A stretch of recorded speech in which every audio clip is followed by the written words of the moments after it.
Por que Yu Yu Hakusho continua vivo no coração dos fãs até hoje? Porque ele não depende de tecnologia moderna, hiperprodução ou saturação visual. Yu Yu Hakusho é puro coração, puro carisma, puro storytelling. É uma obra que mistura amizade, sacrifício, humor e espiritualidade com uma naturalidade que poucas séries já alcançaram. Ele envelhece não pelo visual, mas pelo impacto emocional que deixa. Por que o começo de Yu Yu Hakusho é tão inesperado e perfeito? Porque o protagonista morre nos primeiros minutos. Isso quebra qualquer expectativa do espectador. Yusuke não começa como herói, ele começa como alguém perdido, cheio de falhas, mas que faz um último ato de humanidade. Esse começo estabelece o tom emocional e moral da obra inteira. Porque Yusuke é um dos protagonistas mais humanos do shonen. Porque ele não tem ambição de ser o mais forte, nem de salvar o mundo. Ele age por instinto, por lealdade, por emoção.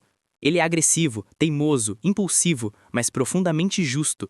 Ele é o tipo de personagem que erra, cresce, aprende, explode, volta atrás e tudo isso o torna real.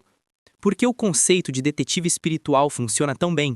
Porque mistura mistério, ação, terror e espiritualidade de um jeito acessível.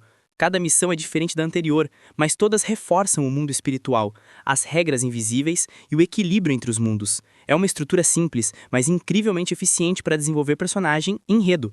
Por que o Kurama é considerado um dos personagens mais complexos do anime? Porque ele é dualidade pura. Uma raposa demônio, fria e calculista, habitando o corpo de um jovem humano sensível. Ele representa controle, inteligência e refinamento, mas com uma escuridão sempre à espreita. Kurama é poesia e ameaça ao mesmo tempo. Por que o Riei é tão querido até por quem nunca assistiu o anime? Porque ele é o arquétipo perfeito do anti-herói. Silencioso, arrogante, poderoso, leal contra a própria vontade. O olho de Jagan, a chama negra e a velocidade absurda tornam ele marcante. Mas a melhor parte do Riei não é sua força, é a forma como ele tenta disfarçar que ama os amigos. Por que o Quabra é tão importante apesar de muitos subestimarem ele? Porque Quabra é o coração moral da equipe. Ele é leal, corajoso, honesto, amigável e completamente incapaz de abandonar alguém que precise dele. Ele representa um humano comum enfrentando o impossível e sempre vencendo pela força emocional. Por que o arco do Toguro é um dos melhores já feitos no shonen? Porque ele traz um vilão trágico e complexo. Toguro não é mal por prazer. Ele é resultado de escolhas, de arrependimento e de um passado que marcou ele profundamente. O Torneio das Trevas é palco de batalhas épicas, mas também de reflexões sobre propósito e força. Por que o Torneio das Trevas mudou a forma como outros animes fazem torneios? Porque ele elevou o nível. Antes dele, torneios eram simples. Yu Yu Hakusho trouxe estratégia, psicologia, sacrifício, vilões carismáticos e batalhas imprevisíveis. Isso virou referência para tudo que veio depois. Por que o anime equilibra tão bem humor e seriedade? Porque ele entende que a vida tem ambos. O humor do Yusuke, as palhaçadas do Quabra e as ironias do Riei geram leveza antes de momentos tensos. É um equilíbrio difícil de alcançar, mas Yu Yu Hakusho acerta com precisão. Por que o arco Sensui é tão diferente e tão necessário? Porque ele leva o anime para um nível filosófico. Sensui questiona moralidade, justiça, natureza humana, loucura e responsabilidade espiritual. Ele representa a queda de um herói que viu demais e quebrou por dentro. É um vilão trágico e não um antagonista genérico. Por que a espiritualidade do anime é tão marcante? Porque mistura folclore japonês, budismo, reencarnação e terror de maneira natural. A ideia de mundos conectados, humano, espiritual e demoníaco, cria profundidade narrativa. Por que a relação entre Yusuke e Keiko é tão especial? Porque é simples, natural e verdadeira. Não tem drama forçado nem enrolação. É amor com brigas, teimosias e cumplicidade. Por que a equipe principal é tão perfeita? Porque cada um brilha em uma área diferente. Yusuke é a força emocional. Kuwabara é a consciência moral. Kurama é a inteligência. Riei é o aço. Juntos eles formam um equilíbrio perfeito. Por que a trilha sonora é tão marcante?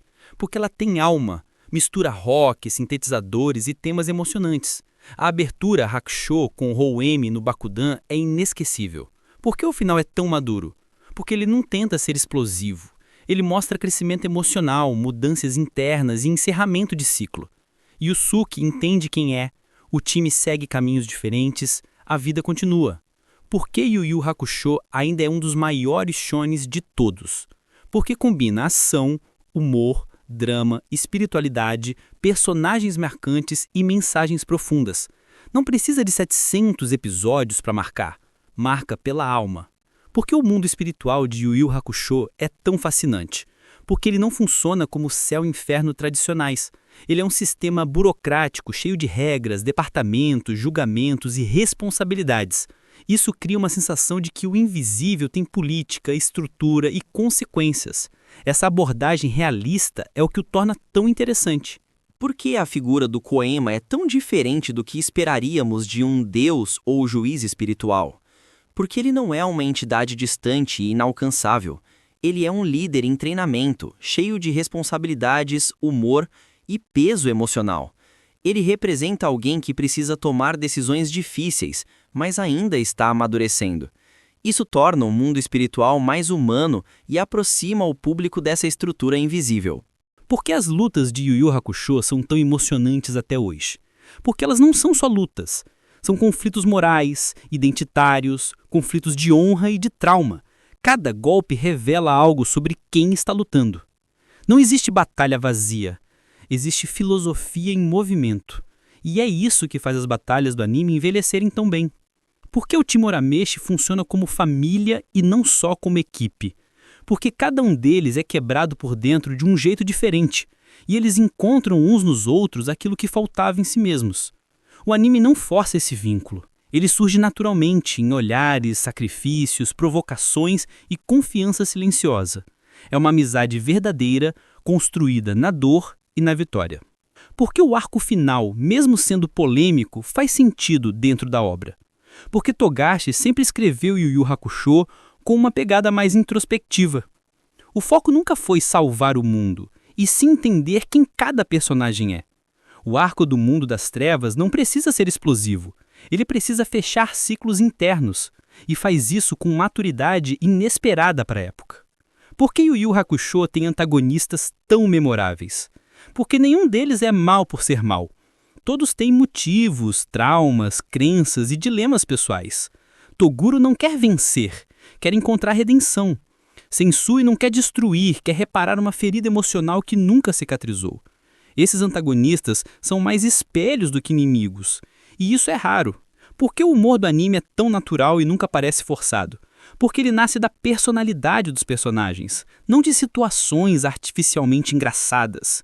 Kuwabara é engraçado porque é genuíno. Yusuke é engraçado porque é autêntico. Riei é engraçado porque é seco. O humor está no caráter, não em piadas forçadas. Por que a dublagem brasileira elevou ainda mais o impacto do anime? Porque ela entendeu exatamente o tom da obra. Meio sério, meio engraçado, meio espiritual, meio juvenil. A dublagem colocou alma nas falas, intensidade nos gritos e humor nos momentos certos. Virou parte da identidade cultural da obra no Brasil.